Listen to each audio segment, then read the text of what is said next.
एक गाय घास चरने के लिए एक जंगल में शाम ढलने के करीब चली गई थी।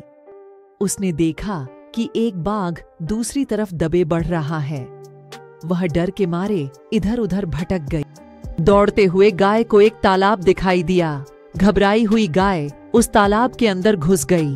वह बाघ भी अपना पीछा करते हुए तालाब के अंदर। उन्होंने देखा कि वह तालाब बहुत गहराई से नहीं था, इसमें पानी कम था और वह विविधता से भरा हुआ था। उन दोनों के बीच की दूरी काफी कम थी, लेकिन अब वह कुछ नहीं कर पा रहे थे। वह उस किरदार के अंदर धीरे धीरे ढंसने लगी।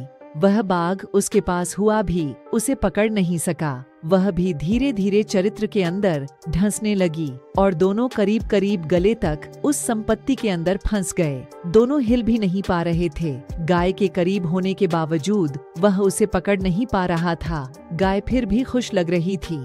थोड़ी देर बाद गाय ने उस बाघ से पूछा, क्या प्रिय का कोई गुरु या मालिक है? बाघ ने गुर्राते हुए कहा, मैं तो जंगल का राजा हूँ, मेरा कोई मालिक नहीं, मैं खुद ही जंगल का मालिक हूँ। गाय ने बाघ से कहा, लेकिन उस शक्ति का यहाँ पर क्या उपयोग है? उस बाघ ने कहा, तुम भी तो फंस गए हो और दशक के करीब हो, शेर भी तो होता है मेरे जैसा। गाय ने कहा, बिल्कुल नहीं। मेरा मालिक जब शाम को घर आया और उसने मुझे वहां नहीं बुलाया, तो उसने मुझे यहाँ आकर बताया कि वह यह सामान अपने घर ले जाकर निकाल देगा। पर यहाँ से कौन ले जाएगा? थोड़ी ही देर में सच में ही एक आदमी वहां आया और लड़के को दोस्त से अपने घर ले गया।